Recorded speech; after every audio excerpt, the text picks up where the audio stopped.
canicule ou une sécheresse, elle conduit à une diminution de la productivité, à une diminution des rendements agricoles, une augmentation des prix. Il y a des problèmes de zoonose importants, d'influence de l'élevage sur l'antibiorésistance. Bonjour et bienvenue dans ce nouveau magazine intitulé « Sur quel pied penser ?» Sur quel pied penser, c'est votre nouveau rendez-vous hebdomadaire, une série d'entretiens et de reportages pour documenter les alternatives et transitions écologiques, sociétales et sociales. Avec un parti pris humaniste, ces reportages veulent donner des pistes de réflexion vers un monde plus équitable. Le magazine se pose la question du faire autrement, vivre différemment. Pourquoi choisir un autre modèle ? Comment s'engager et mettre en œuvre ses convictions.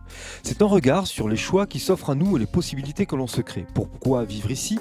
Pourquoi changer de travail ? Pourquoi choisir un autre modèle de société et pour qui ? Un genre de truc sur les initiatives positives qui ne veut pas être moralisant, mais d'essuyer les projets parfois trop bien cachés. Le magazine n'essaie pas de déconstruire la société actuelle, mais plutôt de montrer comment on peut évoluer vers quelque chose de plus respectueux pour tous. Ce magazine touche à tous les domaines, agriculture, spectacle, projets scolaires, associations, festivals, citoyenneté, et de temps en temps il se permettra d'aller philosopher avec des particuliers ou des artistes sur le sens de tout ça. Sur quel pied penser veut montrer comment il est possible de faire autrement que le modèle prédominant en proposant des reportages chez celles et ceux qui ont déjà entrepris cette démarche. Des oiseaux aux monnaies locales, des films à l'extinction du vivant, des fringues à l'agriculture non conventionnelle, c'est un magazine généraliste qui veut montrer que le fameux monde de demain existe déjà depuis longtemps. Sur quel pied penser ne veut pas amener de réponse, mais inciter à s'interroger sur notre manière de consommer, de partir en vacances, de travailler, bref, de vivre pour mieux appréhender les problématiques actuelles. Pour ce premier numéro, nous partons à Fleurance, rencontrer Christophe Cassou, qui est climatologue, directeur de recherche au CNRS et co-auteur du 6e rapport du GIEC. Un entretien autour des solutions, des changements de comportement qu'il va bien falloir consentir. Christophe Cassou, je l'ai rencontré à l'occasion du Festival d'astronomie de Florence qui proposait une journée intitulée le Marathon des transitions. 50 ans après l'ouvrage Les limites de la croissance, qui était la première alerte sur les dangers pour l'environnement de notre mode de vie. Un reportage avec les invités, dont Christophe Cassou, et le public. Vous êtes dans Sur quel pied penser, j'espère que vous y serez bien. Je vous souhaite une belle écoute pour cette première émission.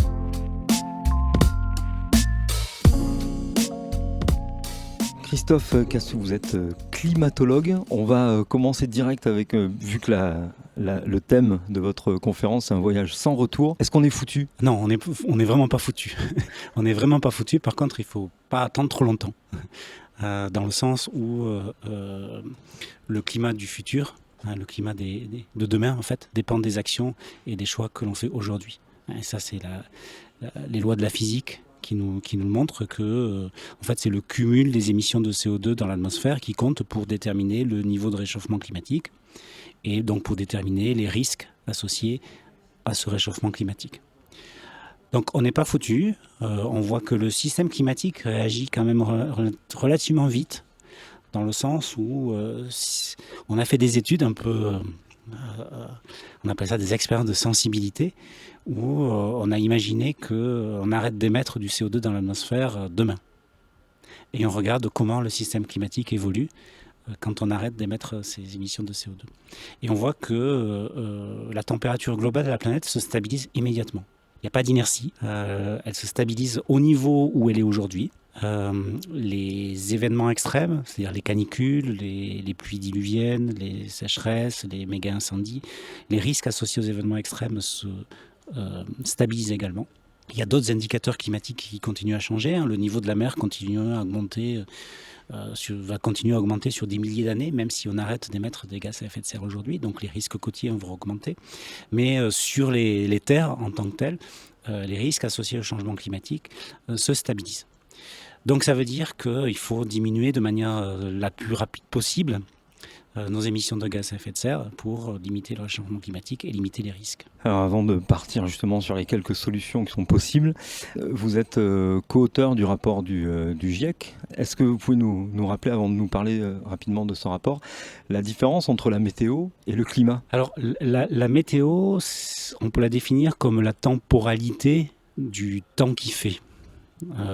C'est-à-dire que, par exemple, si on prend la température, c'est l'évolution journalière de la température à un endroit. Et la prévision météo consiste à essayer d'anticiper l'évolution de ces températures sur quelques jours. Le climat, en fait, c'est le domaine des possibles météorologiques. C'est la plage sur laquelle, par exemple, la température peut évoluer à un endroit donné. Si on prend le Gers, la température peut évoluer entre peut-être moins 20 degrés ou moins 25 degrés en hiver. Je ne sais pas exactement quels sont les records. Et 42, 43 degrés. Moins 25 degrés, c'est pendant vraiment les très grosses vagues de froid qu'il y a eu dans les années 60. Voilà, ça c'est la plage climatique, avec ses extrêmes, les extrêmes froids et les extrêmes chauds, et puis une moyenne que l'on établit sur une longue période. Alors généralement on prend 30 ans, on peut prendre 40 ans, 50 ans. Donc voilà, la météo, le climat en fait c'est l'étude de la statistique de la météo. C'est la fréquence des vagues de chaleur, c'est la température moyenne, c'est la quantité d'eau qui tombe sur une saison, c'est les précipitations extrêmes, le risque de précipitations extrêmes. Tout ça, c'est la climatologie. Si je vous pose la question, c'est parce qu'on entend souvent, justement, en hiver, vu comme il fait froid, on nous parle de réchauffement climatique, donc on a l'impression que ça fonctionne pas comme ça. Aujourd'hui, j'ai de la chance, je suis encore là. Je vais pouvoir voir le ciel encore une fois. L'air pur ici aussi se fait si rare que même les clébards disent qu'il y en a marre de respirer cette merde à plein poumon. Tout ça pour qu'un petit con gagne des millions. Tu sais que notre vie de chien ne suffit bien. Pas besoin de choper le cancer des êtres humains. Nous paierons cher sans doute votre insolence. Jouer avec ce monde par négligence. Les frontières de vos cartes n'y feront rien. Cette terre n'est pas à nous, vous le saurez bien. Elle pleure, ma planète. Elle sent que sa fin est proche et ça la rend folle. Dites-leur qu'ils sont fous. La terre en a ras-le-bol.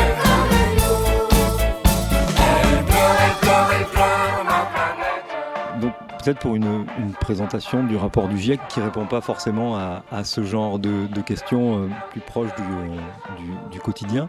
Qu'est-ce qu'on y retrouve dans ce rapport ? Alors le rapport fait des milliers de pages. Des milliers de pages, il se décompose en 3 volumes. Le premier volet porte sur les bases physiques du système climatique et du changement climatique. Le deuxième porte sur les impacts du changement climatique, l'adaptation et la vulnérabilité des écosystèmes naturels et des sociétés humaines. Et le troisième porte sur ce qu'on appelle l'atténuation, c'est-à-dire les leviers ou les solutions possibles pour diminuer nos émissions de gaz à effet de serre qui sont responsables du changement climatique. Donc ce qu'on trouve dans ce rapport, c'est une évaluation, en fait c'est l'état de l'art, c'est-à-dire l'état des connaissances sur les sciences du climat au sens large, donc de la géophysique jusqu'à l'économie du climat. Et on trouve en fait une évaluation de la littérature scientifique. Donc il y a des papiers scientifiques qui sont écrits par des chercheurs, qui sont soumis à des revues scientifiques. Ces revues scientifiques, elles sont analysées, elles sont expertisées par des collègues de manière anonyme, qui vérifient que dans la publication, il n'y a pas de bêtises, les résultats sont reproductibles, qui questionnent certains résultats, certaines hypothèses. Et une fois que le filtre de l'expertise est passé, ces articles-là sont publiés dans des journaux scientifiques. Et le GIEC, en fait, fait une évaluation de l'ensemble de la littérature scientifique. Alors, dans ce 6e rapport, pour le groupe 1, ou le volet 1 auquel j'appartiens, sur les bases physiques du climat, on a évalué plus de 40 000 publications scientifiques. On est 234 auteurs, avec l'aide aussi on appelle ça des auteurs contributeurs, qui nous aident sur des points bien précis, parce que même si on est 234 auteurs internationaux, on ne connaît pas tout sur les sciences du climat. Donc on a besoin c'est un travail de la communauté climat au sens large qu'on y retrouve. Donc on fait une évaluation de la littérature scientifique. Par exemple, on prend une problématique d'actualité, les canicules. On regarde sur les canicules sur la France, par exemple, quels sont les papiers scientifiques, les articles scientifiques qui traitent des canicules sur la France. On regarde si, dans ces publications scientifiques, ils répondent à la question quelle est la part de l'influence humaine sur l'augmentation de fréquence et d'intensité des canicules. On fait une synthèse et une évaluation en fait, des conclusions. Et ensuite, on en établit une conclusion du GIEC, avec un niveau de confiance associé à cette conclusion-là.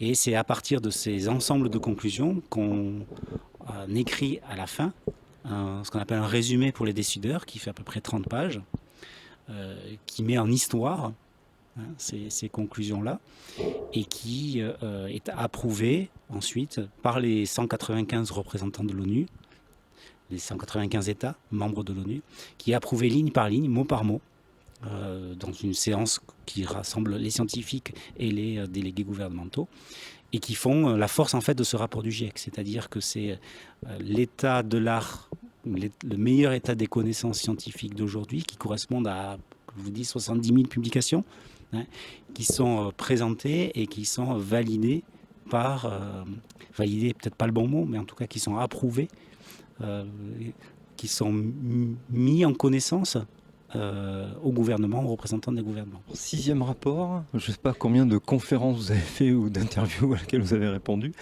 Vous n'êtes pas épuisé d'avoir l'impression que ça ne bouge pas tant que ça? 6e rapport, oui, c'est vrai que quand on regarde, par exemple sur les vagues de chaleur, quand on remonte dans les éditions précédentes du rapport du GIEC, on voit que depuis le deuxième rapport, les conclusions ont très peu changé sur l'augmentation de la fréquence des vagues de chaleur attendues en France, l'augmentation de l'intensité, la sévérité, etc. etc.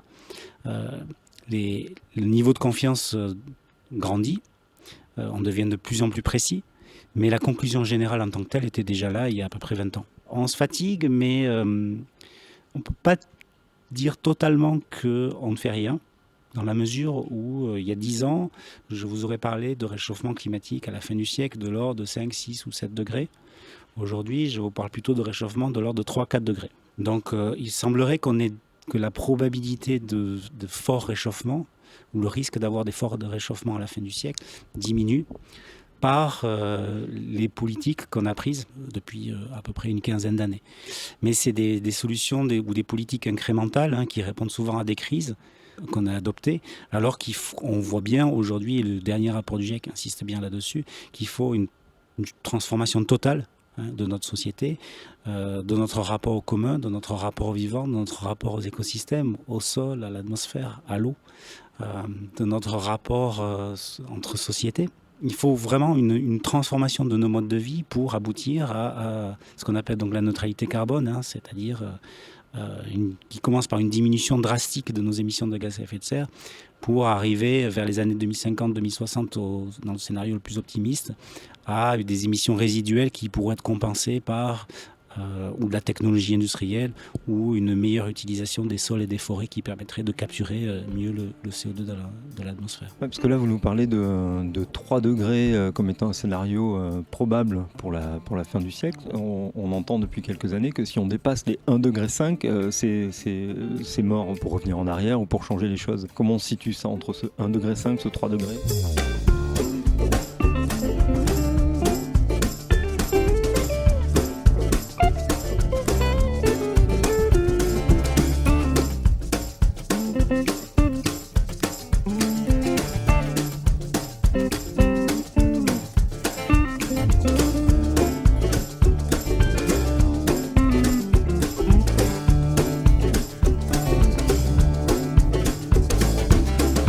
L'arbre va tomber, les branches salissaient les murs.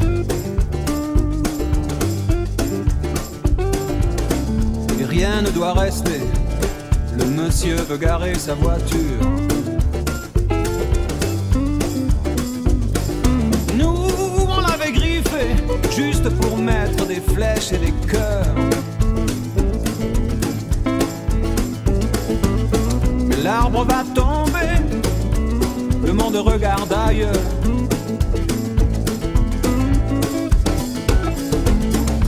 L'arbre va tomber, ça fera de la place au carrefour. Alors on n'est clairement pas sur la trajectoire du 1,5 degré et voire du 2 degrés. On est sur une trajectoire de 3 degrés. 3 degrés, c'est déjà beaucoup. Les risques sont très importants associés à 3 degrés de réchauffement, et des risques en particulier systémiques et des risques en cascade. Par exemple, si on prend une canicule ou une sécheresse, elle conduit à une diminution de la productivité humaine à une diminution des rendements agricoles, une augmentation des prix des denrées alimentaires, donc une crise sociale qui est derrière, une accentuation des inégalités, une accentuation des vulnérabilités, qui peut aboutir à une crise géopolitique et une crise mondiale. Voilà, c'est ce qu'on appelle des risques en cascade, avec aussi donc des tensions sur l'énergie, avec des tensions sur les transports, avec des tensions sur la sécurité alimentaire. Voilà. 3 degrés est un monde que l'Homo sapiens n'aura jamais connu.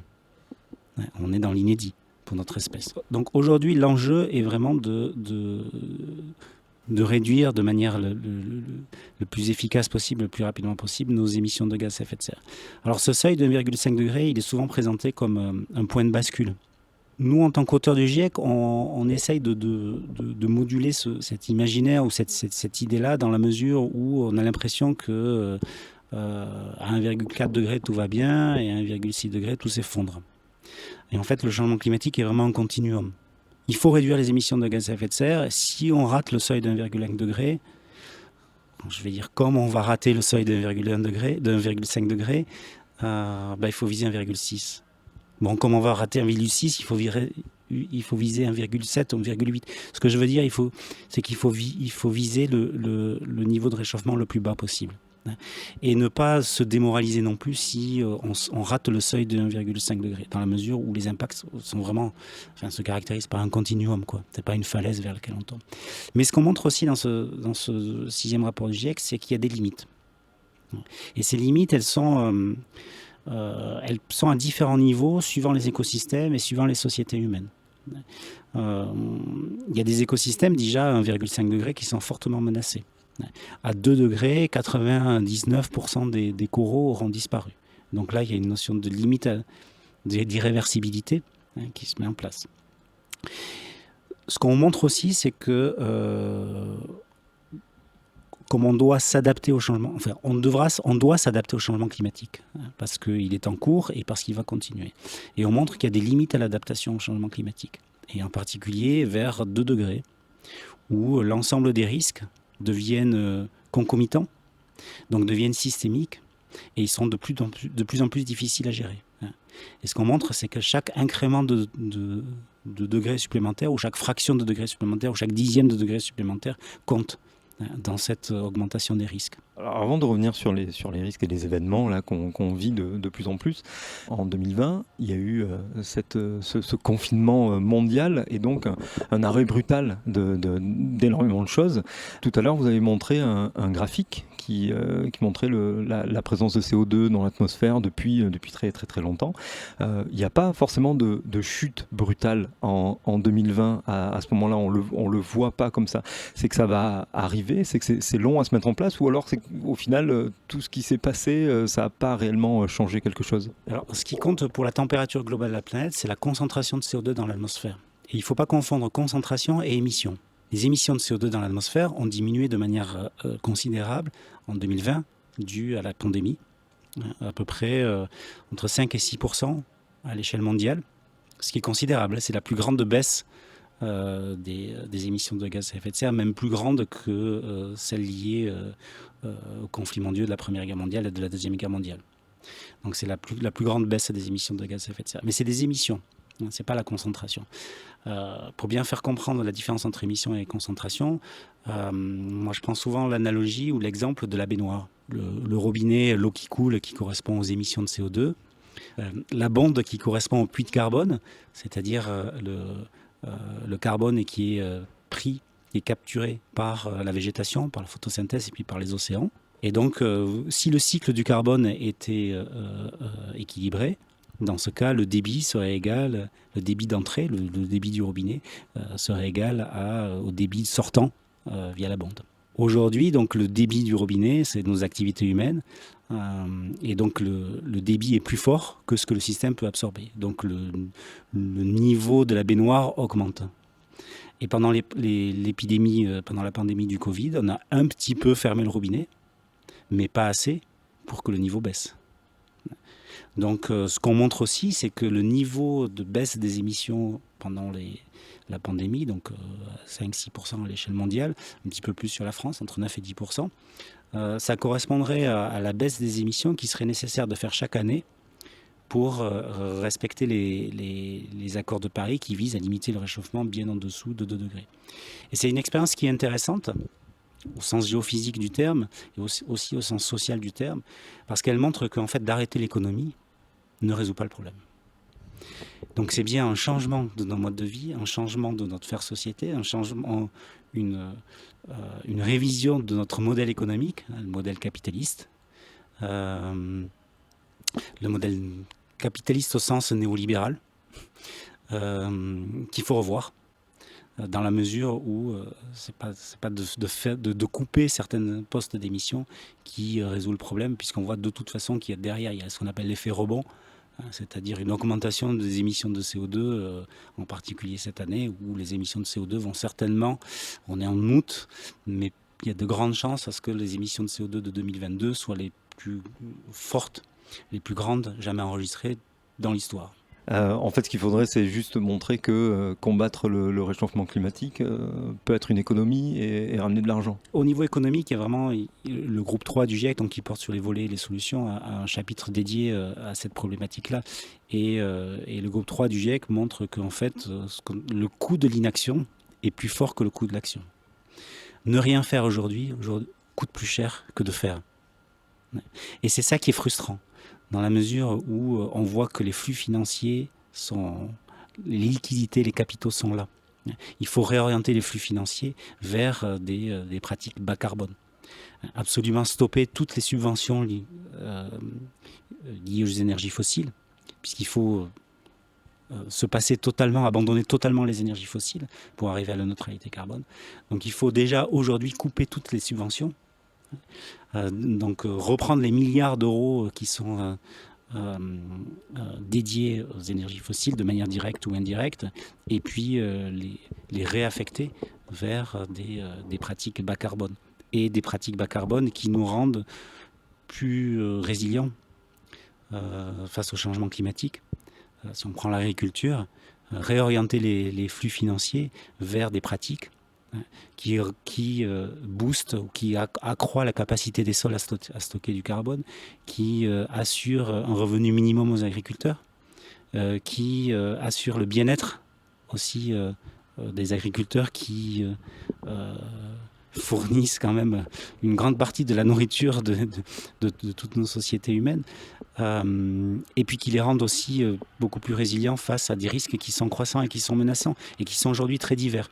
C'est la diversité des risques aujourd'hui qui est compliquée pour l'agriculture, parce que ces risques-là se multiplient et sont multiples.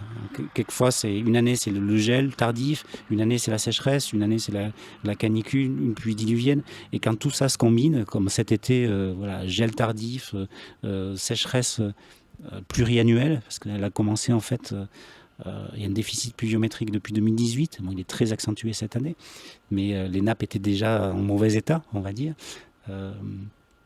et puis canicule qui assèche les sols très rapidement. Tout ça dans un contexte géopolitique un peu chancelant. Cette chanson est dédicacée à la fin du monde et à la 3e guerre mondiale. Youpi! C'est la fête!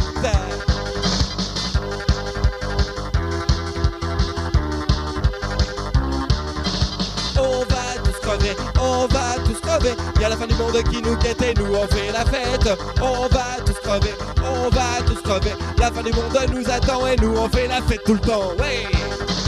Aujourd'hui y'a que les très très vieux qui ont encore l'espoir de mourir de vieillesse. Les enfants... Bon, on sait très bien que les choses ne changeront pas aussi rapidement, justement dans les arbitrages financiers et les aides des États. Vous disiez dans la conférence que les océans absorbent 20% donc des émissions, que la nature absorbe, elle, 30%. Et qu'est-ce qu'il existe aujourd'hui comme solution ? On parle de fermes de retraitement du CO2, on plante des arbres. Alors, entre le greenwashing et les solutions vraiment efficaces, comment on se situe et est-ce qu'il y a de réelles solutions à mettre en place là, rapidement ? La première chose, avant de parler des solutions, c'est notre nécessité de diminuer les émissions de CO2. Avant de parler technique et solutions techniques, parlons sobriété. Le meilleur CO2 est celui qui reste dans la terre. Donc une fois que ces politiques de sobriété, alors c'est pas les petits gestes, hein, c'est vraiment des changements de pratique hein, qui nous permettent donc collectives, des politiques qui nous permettent de diminuer notre consommation en eau, en énergie, en matières premières, tout ça dans les limites planétaires, pour qu'on reste dans les limites planétaires et pour accroître le bien-être des sociétés humaines. Voilà, la sobriété, c'est ça. Ensuite, les technologies vont nous aider, et l'innovation, il faut vraiment innover. Hein. L'innovation sera très importante pour diminuer nos émissions de gaz à effet de serre, mais on se rend compte aujourd'hui, vu la vitesse des changements, qu'elles viendront en complément. On ne peut pas compter uniquement sur ces techniques pour régler pour régler la problématique du climat, quoi, et de la biodiversité, qui sont deux faces d'une même pièce. Donc il existe des techniques qui sont aujourd'hui sous forme de prototypes, qui permettent donc de capturer le CO2 de l'atmosphère et ensuite de le stocker. Alors le stocker dans les anciennes poches de gaz naturel, par exemple, ou les enfouir dans le sol. Donc c'est des captures et séquestrations du carbone. Mais ces techniques-là sont vraiment à l'état de prototype. Elles ne sont pas utilisables aujourd'hui à grande échelle et elles consomment également beaucoup d'énergie. Et aujourd'hui, les capacités énergétiques qui seraient nécessaires pour capturer et stocker le carbone ne sont pas compatibles avec la production d'énergie actuelle sans utiliser d'énergie fossile. Ensuite, donc, il y a un second volet, c'est de s'appuyer sur les solutions liées à la nature, fondées sur la nature, comme on dit, donc qui permettent donc de booster la capture du carbone. Le puits de carbone est lié à la végétation.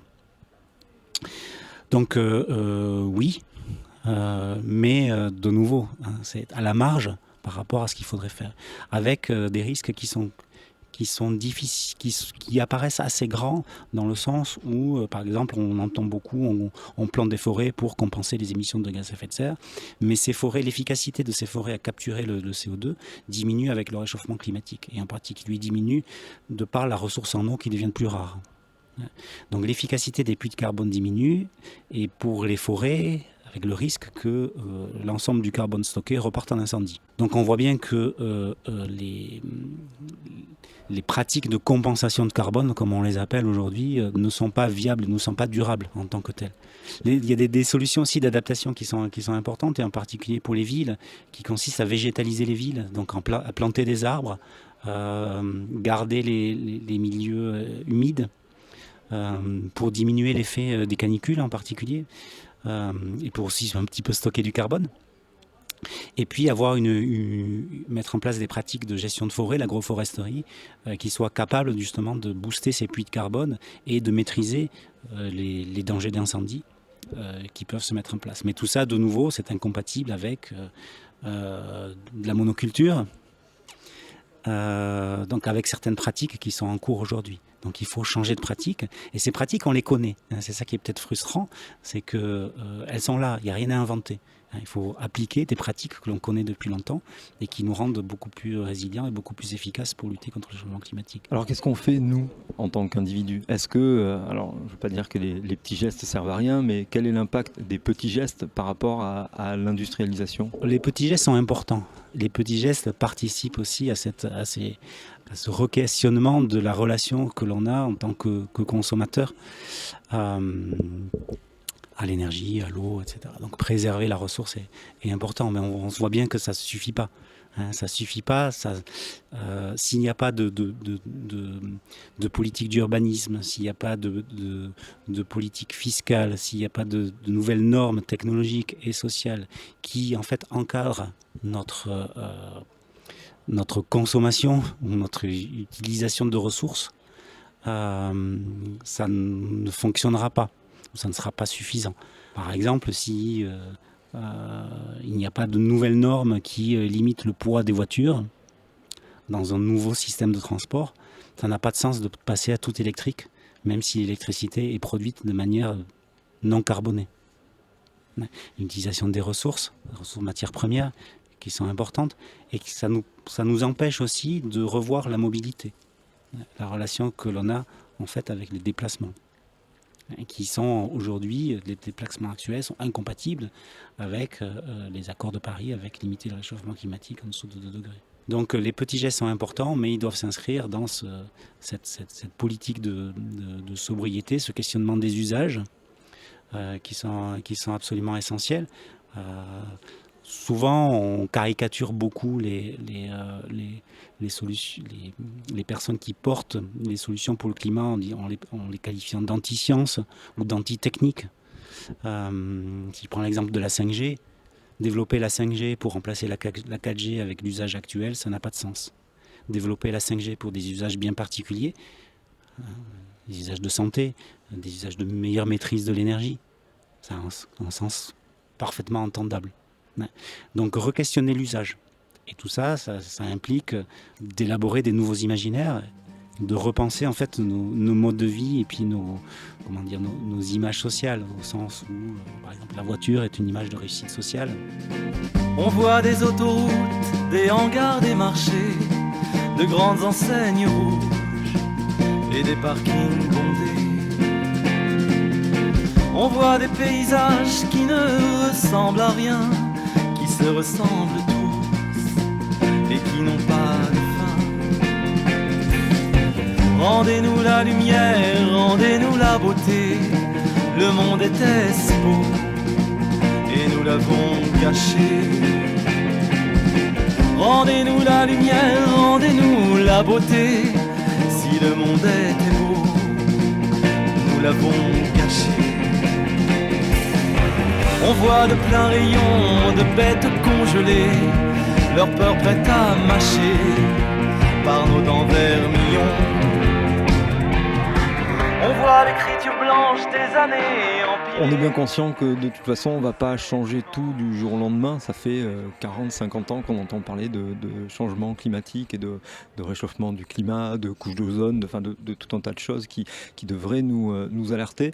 En attendant, on fait quoi? On s'habitue aux phénomènes climatiques extrêmes comme on le vit depuis quelques années, ou ça risque de... Enfin, ça risque. Il y a des chances que ça s'améliore. Alors on ne peut pas s'habituer.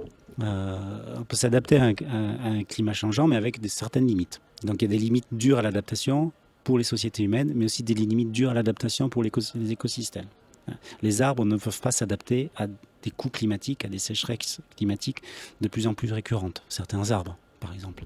Certains écosystèmes ne peuvent pas. Il y a une limite. Donc s'habituer ou s'adapter pour les écosystèmes, ça ne marche pas. Pour les sociétés humaines, ça dépend des sociétés humaines, ça dépend de leur vulnérabilité, ça dépend des modes de vie qui sont attachés à ces sociétés humaines. Donc, ce qu'on fait aujourd'hui, c'est d'aller au-delà des petits gestes, c'est-à-dire prendre des mesures de transformation à long terme pour s'engager vers des modes de vie bas carbone. Et parce qu'on sait que ces transformations-là, comme vous dites, elles ne se feront pas du jour au lendemain. Donc il faut les encadrer. Il ne faut pas uniquement regarder l'objectif, mais il faut déterminer quels sont les jalons sur ce chemin vers l'objectif que l'on veut atteindre. Et à chaque fois, évaluer si le jalon a été respecté, n'a pas été respecté, pourquoi, et avancer un petit peu en crabe vers l'objectif. Ça ne sera pas une ligne droite. On n'avancera qu'à un cas vers cet objectif-là, et il y a une nécessité d'avoir cette évaluation des différentes politiques. Qu'est-ce qu'on fait? Au niveau législatif, il y a un enjeu qui est important, c'est d'évaluer les lois au regard des enjeux climatiques, c'est-à-dire d'évaluer le coût carbone d'une loi, et de voir et de manière systémique, et de voir si ce coût carbone d'une loi est compatible ou pas avec les engagements de Paris. Et aujourd'hui, c'est fait pour 10% des lois. Donc il y a du chemin à faire, et en partie, et ce n'est pas les lois les plus impactantes. Par exemple, il aurait été intéressant de voir, sur le paquet climat là, qui vient d'être voté, de voir quels sont les amendements ou les lois qui ont été prises et qui sont compatibles ou pas avec les accords de Paris. Et il n'y en a pas beaucoup. Oui, il y a un autre paradigme aussi que vous montrez dans les différents scénarios que vous avez présentés. C'est aussi l'émergence des pays en voie de développement qui, eux, veulent tendre aussi vers quelque chose de plus moderne, de plus frais, tout ce que nous, on vit. Ils veulent aussi, logiquement, pouvoir accéder à ces modes de vie aussi moins difficiles. Du coup, c'est aussi quelque chose à prendre en compte dans tout ça et dans cette évolution-là. On ne peut pas faire la morale en tant que pays développé sur des pays en voie de développement. Alors la morale, on n'a absolument pas le droit éthiquement parlant de le faire, dans la mesure où nous sommes société occidentale, disons, sommes les principaux contributeurs au réchauffement climatique. C'est le cumul du CO2 dans l'atmosphère qui compte depuis le début de l'ère industrielle. Donc quand on regarde les pays qui ont contribué le plus au réchauffement climatique que l'on vit aujourd'hui, la France est au 8e plan, à la 8e place. Si on regarde les émissions aujourd'hui de CO2 dans l'atmosphère, on tape beaucoup sur la Chine. La Chine, un Chinois émet autant qu'un Français. Évidemment, la Chine émet plus que la France, dans la mesure où la population chinoise est 1 milliard. Mais on peut faire dire n'importe quoi aux chiffres. Si on prend les émissions par pays, évidemment, ça n'a pas de sens. Si on prend les émissions par habitant, dans ce cas, un Chinois émet autant qu'un Français, voire un petit peu moins, dans la mesure où on a fait de la délocalisation de carbone. C'est-à-dire que les services et les biens qu'on achète ici en France sont produits en Chine. Donc il faut comptabiliser ces biens et ces services que l'on consomme, normalement dans la comptabilité France. C'est ce qu'on appelle l'empreinte carbone. Et quand on regarde l'empreinte carbone d'un Français, elle est légèrement supérieure à une empreinte carbone chinoise. Ce qui est important de voir aussi, c'est que on sait très bien que notre système actuel, donc système agricole, système de production énergétique, n'est pas durable. Donc il ne s'agit pas que les pays en voie de développement s'engagent vers ce système qui n'est pas durable. Si les pays en voie de développement adoptent les mêmes pratiques que celles utilisées en Europe ou en Amérique du Nord pour l'agriculture, ça n'a pas de sens.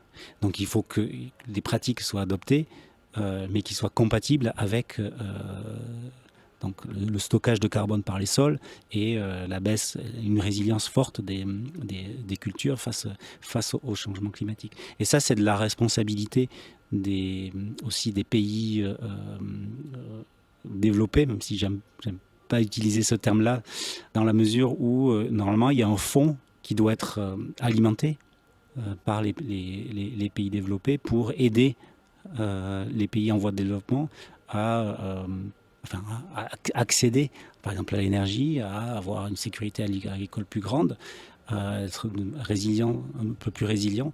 Ce fonds-là n'est pas alimenté par les pays développés, pas à la hauteur des engagements qui ont été pris à l'accord de Paris. Parler de pays développés, effectivement, alors que c'est eux qui ont mis le monde dans cette situation-là, c'est pas forcément quelque chose d'hyper sain. Merci beaucoup d'avoir répondu à toutes ces questions et bon courage alors, parce que là vous travaillez quoi ? Vous travaillez sur le 7e rapport ou quel est votre quotidien à part répondre à des questions ? Mon quotidien depuis un an en fait est de ce que j'appelle le service après-vente. C'est d'essayer de porter les conclusions du rapport du GIEC à tous les niveaux. Moi j'ai 2 cibles, les politiques, les élus, et puis l'éducation, donc les écoles, les universités, les écoles d'ingénieurs, pour essayer d'apporter en fait les dernières conclusions du rapport du GIEC et puis d'assurer cette montée en connaissance pour essayer de favoriser donc des transitions, des transformations vers des modes de vie bas carbone. Bon, il faut pas se cacher qu'il y a une certaine anxiété quand même qui est présente, des émotions qui sont assez négatives face à ce défi qui nous attend. Mais je conjure ces émotions, cette anxiété par donc mes interventions dans les écoles, les universités, et je vois une prise de conscience qui est très forte et vraiment des signaux faibles qui apparaissent un petit peu partout et qui émergent de cette jeune génération. Alors il faut pas attendre faut pas attendre de cette jeune génération qui n'est pas encore aux manettes et qui a beaucoup de pression sur ses épaules, pas justement parce qu'elle n'est pas aux manettes et parce qu'elle est dans l'impuissance. Mais cette jeune génération, elle revendique des solutions qui sont compatibles pour leur futur, le futur qu'ils vont vivre, qui soit le plus heureux possible, quoi, et c'est possible. C'est vraiment possible d'être. Le futur n'est pas forcément plus noir que le présent. Il sera différent. Une touche d'optimisme. Je sais plus sur quel pied danser, plus rien ne pousse sur ma terre, même les oiseaux ont crevé, plus assez de vers de terre. Je sais plus sur quel pied danser, plus rien ne pousse sur ma terre, Monsanto a même stérilisé les pommes de terre.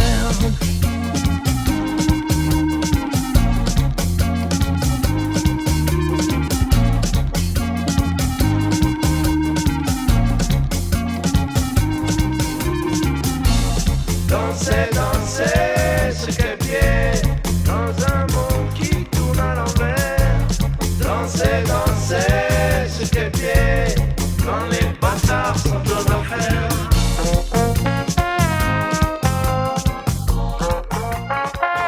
Merci beaucoup Christophe. Johan, vous voulez réagir sur les écoles d'ingénieurs, justement, sur les étudiants? Oui, pourquoi pas.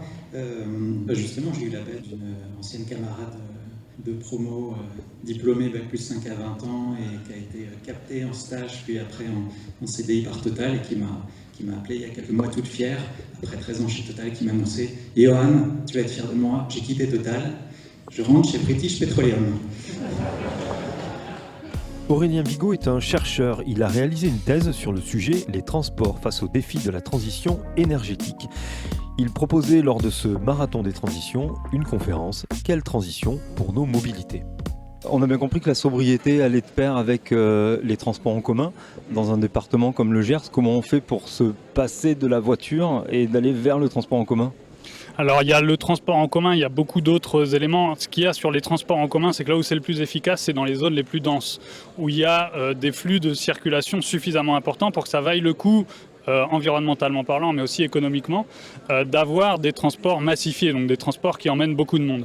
Quand on est sur des zones très rurales, les transports en commun, ça ne va pas être forcément le plus adapté. À ce moment-là, il va falloir davantage miser sur le covoiturage. C'est des flux un petit peu moins importants, mais qui peuvent aussi être du transport collectif en quelque sorte.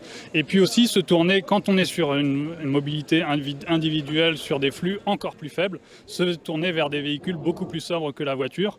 Donc ça peut être des voiturettes, des véhicules extrêmement légers, ou bien se tourner vers des véhicules tels que le vélo ou des vélos un peu augmentés, comme le vélo assistance électrique, des véhicules qui vont un peu plus vite, qui permettent d'emporter des charges, etc., qui devraient être développés à l'avenir, des sortes de véhicules intermédiaires entre le vélo et la voiture, qui seraient particulièrement adaptés sur ces zones rurales, ces zones peu denses. Alors on parle de tourisme spatial, est-ce que continuer à parler de mobilité telle qu'on le fait, c'est pas un peu désuet, ou est-ce qu'on n'est pas dans une lutte des classes, en plus d'être dans une lutte climatique ?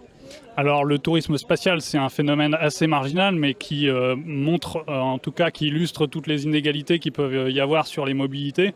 Aujourd'hui, ça ne représente pas des grosses émissions, mais on a ces problématiques qui se retrouvent sur les mobilités du quotidien ou les mobilités longue distance, où on voit bien que si on veut faire une transition d'un point de vue environnemental, mais aussi social, que cette transition soit acceptable, soit prise en main par les citoyens aussi, il faut qu'elle soit faite avec une réduction des inégalités sur les transports, et notamment de moins utiliser les transports pour les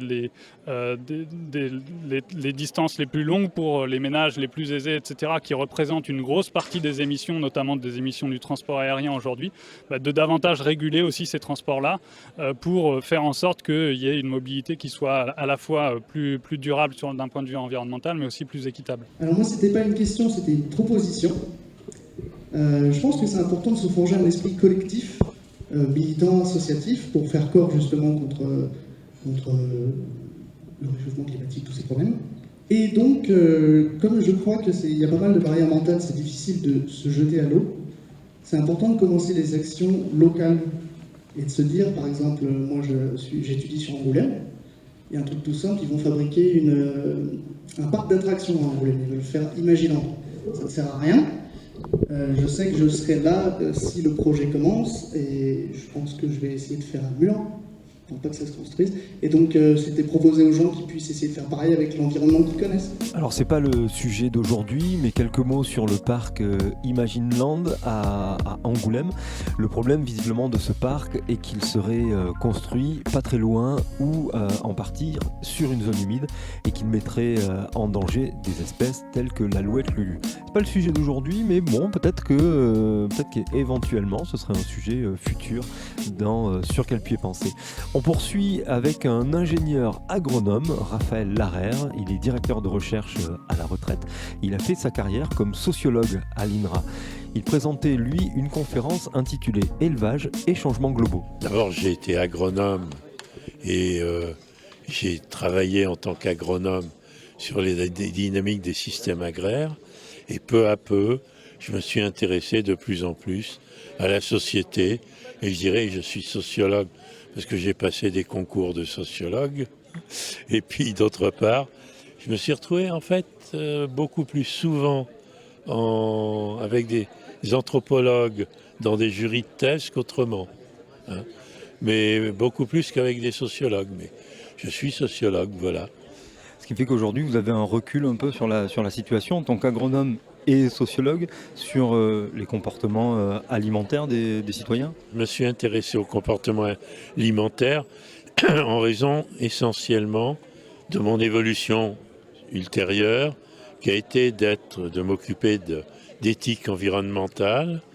Et l'éthique environnementale m'a conduit aussi à m'intéresser à l'éthique animale, c'est-à-dire les relations éthiques que l'on a avec le règne animal, surtout les animaux que l'on instrumentalise, soit pour la recherche scientifique, soit pour les manger, quoi, ou les exploiter. Et donc, je m'y suis intéressé, et je m'y suis d'autant plus intéressé que récemment, par exemple, j'ai travaillé à une expertise collective sur les formes de conscience chez les animaux. Et je me suis dit que il y a peut-être des choses à respecter chez les animaux. Donc, ça me permet aussi de prendre ça aussi du recul par rapport à mon premier travail qui a été d'ailleurs de travailler sur l'élevage. Donc aujourd'hui, pour aller un peu rapidement, on arrête de manger de la viande, de consommer de la viande ou pas ? Personnellement, je pense que ce qu'il faudrait, c'est arriver à manger moins de viande. Donc manger plus souvent végétarien, c'est excellent. Hein. Mais je ne suis pas du tout favorable à l'abandon de l'élevage. Et dès qu'on a de l'élevage, on sera obligé de manger un peu de viande. Donc, acceptons-nous comme omnivores, mais mangeons moins de viande. Et ça ira nettement mieux à la fois pour le climat, pour la nature, hein, et même aussi pour la santé humaine, puisque, voilà, comme je l'expliquais, il y a des problèmes de zoonose importants et il y a des problèmes d'influence de l'élevage sur l'antibiorésistance. Mais on parle beaucoup de pouvoir d'achat en ce moment. Donc pour gagner du pouvoir d'achat, on mange 2 fois moins de viande, mais de meilleure qualité. Donc voilà. Comme ça, on ne gagne pas en pouvoir d'achat, mais on gagne en qualité. Voilà, tout à fait. Tout à fait. Mais quand j'en parle à mon boucher, il est d'accord.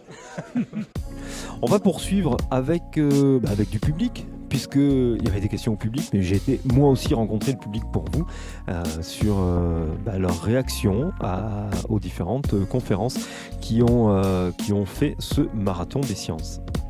Moi, ce que je retiens que les scientifiques ont des idées, effectivement, ils proposent des choses, mais les politiques n'ont pas du tout l'intention de changer le système, puisque les scientifiques amènent des solutions, ils proposent des solutions, mais les politiques regardent que l'aspect économique. Et qu'est-ce que vous voulez y faire ? Le système ne changera jamais. Peu importe si ça a un impact sur le climat, ce n'est pas ça le problème. Il faut que les acteurs à haut niveau et surtout les politiciens donnent des vrais signaux. Les gens, on veut tous faire des actions, mais qui c'est qui veut se passer du téléphone ? Personne. Moi, je suis impressionné par ça. Moi, je n'y crois pas. On verra la fin du monde qu'on ne verra pas la fin de la société capitaliste. Parce que personne ne veut réduire son niveau de vie. On est dans un festival où on parle des planètes dans l'univers. Est-ce qu'on prend conscience qu'on est sur un radeau ? C'est la seule planète dans l'univers, jusqu'à présent, qui est vivable. On veut nous envoyer sur Mars. On ne peut pas rester 30 secondes sans un équipement spécial. On ne veut pas développer les panneaux solaires, parce que ce n'est pas esthétique. L'éolien, on ne peut pas recycler les pales. On ne veut pas le nucléaire, parce que c'est dangereux. On ne veut pas le pétrole, parce que ça pollue.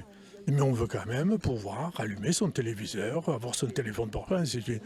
personne ne veut changer. Allez, je suis un peu chafouin, je vous demande, vous, qu'est-ce que vous faites en fait, vous, au quotidien? Moi, qu'est-ce que je fais au quotidien? Je suis à la retraite, donc j'essaie de limiter, donc je me déplace au moins déjà. Bon, ça, c'est une conséquence de la retraite. Mais qu'est-ce que je fais au quotidien? Moi, je le vois en famille, qu'est-ce qu'on fait? On essaie de réduire le plus possible la consommation d'eau. Par exemple, vous voyez, l'eau, quand on lave le linge, au lieu de partir l'eau dans la tuyauterie, on récupère l'eau et on la met dans les toilettes. On s'en sert pour nettoyer les toilettes. L'eau de rinçage, l'eau de l'essorage. On récupère, on débranche la tuyauterie qui va à l'évacuation, on le met dans un seau, on récupère l'eau et parfois on passe à la serpillière. Vous voyez, c'est pas grand-chose, c'est sûrement rien du tout même. Mais on essaie, on se dit, mais si tout le monde continue à se demander, on ne va pas y arriver. On n'y arrive pas. On est sur un radeau sur lequel tout le monde ouvre la bonde. Voilà, ils ouvrent la bonde et le bateau coule doucement. Voilà. Mais tant qu'il reste encore, on n'a pas l'eau au-dessus du nez, on continue.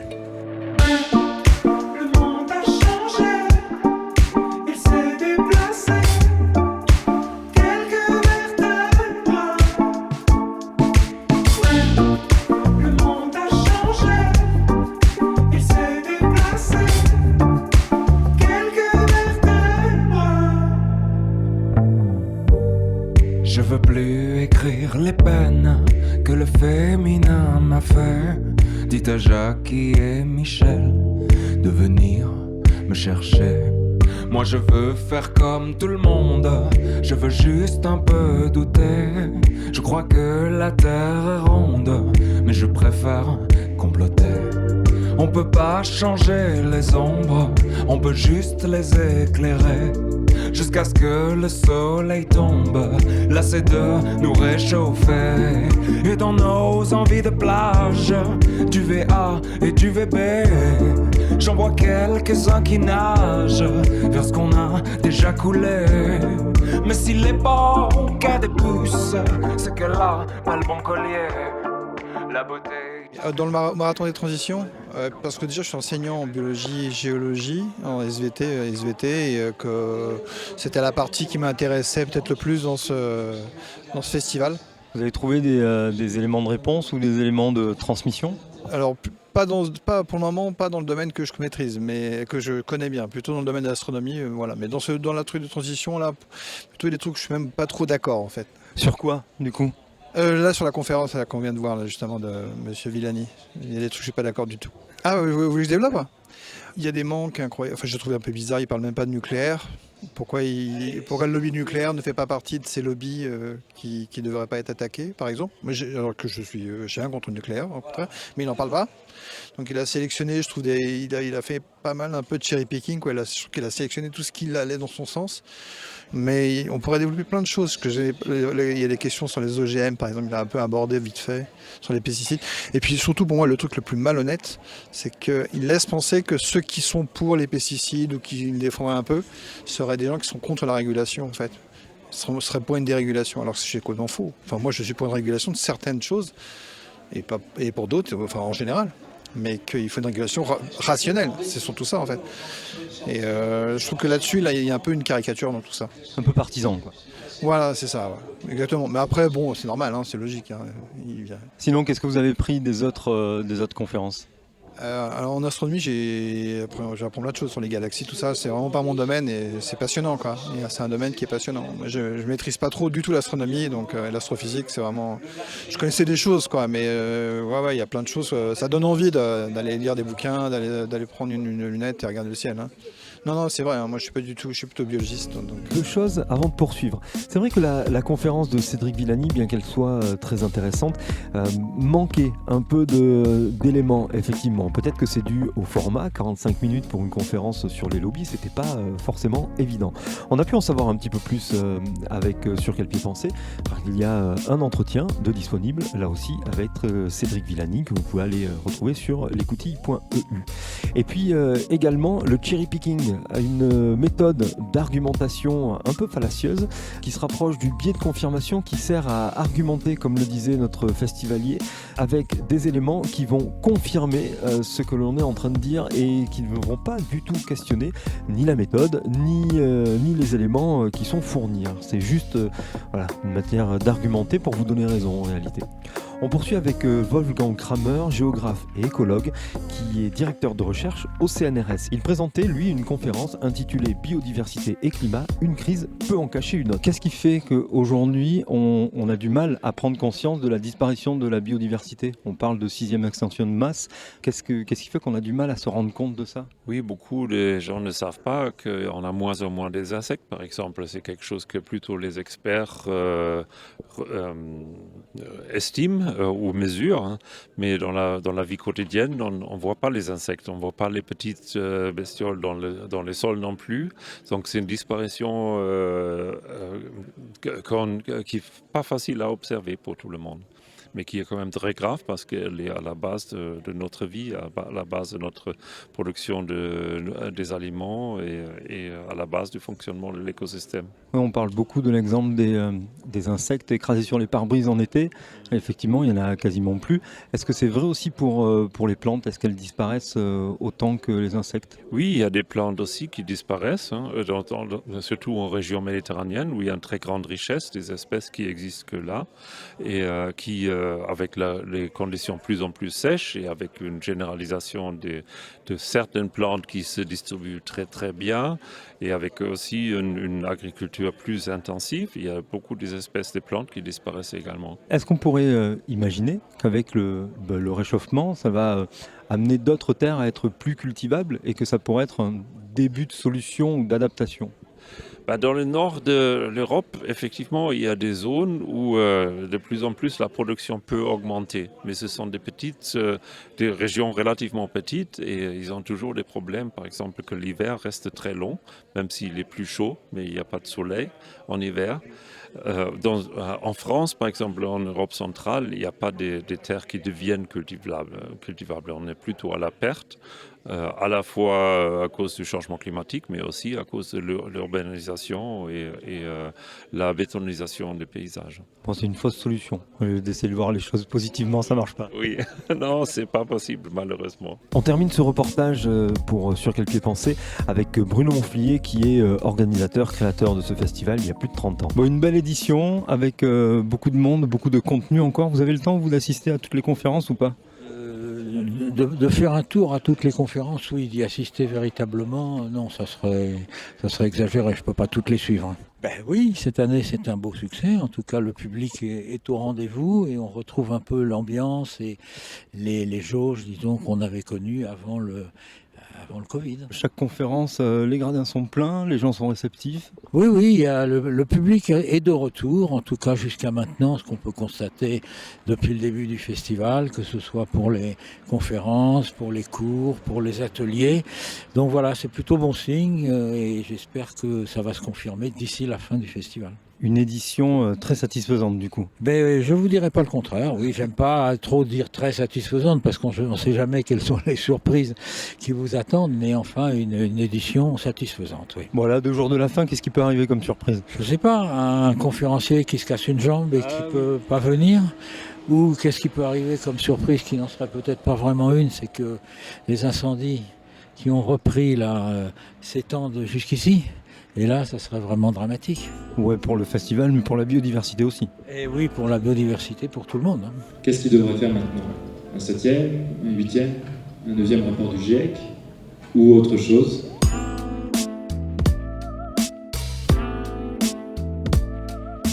Ce qu'il y aura à faire pour éviter le 7e, 8e, 9e rapport du GIEC, c'est se prendre en main, tout simplement. Des solutions existent et d'autres sont à inventer. Alors sans faire porter le poids sur chaque citoyenne et citoyen, c'est important d'avoir en tête que tous les gestes comptent et que la prise de conscience sera déjà un premier pas. Cette émission a pour prétention de vous aider à mieux comprendre pour réfléchir à une suite meilleure pour tous. Merci au Festival d'astronomie de Florence et particulièrement à Delphine qui m'a permis de faire ces entretiens. Le festival se déroule tous les ans durant une semaine à partir du premier week-end d'août. Et en attendant de sauver le monde, la playlist du jour, Ridan, Objectif Terre, Francis Cabrel, L'arbre va tomber, Didier Super, On va tous crever, Dominique A, Rendez-nous la lumière, le titre qui a inspiré le titre de l'émission Les Oufris Maracas, Sur quel pied danser, un remix de Voilà avec 3A, et Julien Doré, La fièvre. Cette émission est désormais terminée. Je vous souhaite de passer une belle et bonne journée à l'écoute de vos programmes sur votre radio. Et puis, bien sûr, je vous invite à aller visiter les pages de Sur quel pied penser sur le site l'écoutille.eu, sur Facebook, Instagram ou YouTube. Et puis également sur les plateformes de streaming. Pas toutes, mais beaucoup. Cette playlist, vous la retrouvez également en playlist sur YouTube, sur la chaîne de l'Écoutille-Am. Et puis, bien entendu, comme à chaque fin d'émission, moi je vous embrasse. Enfin, celles qui le veulent bien.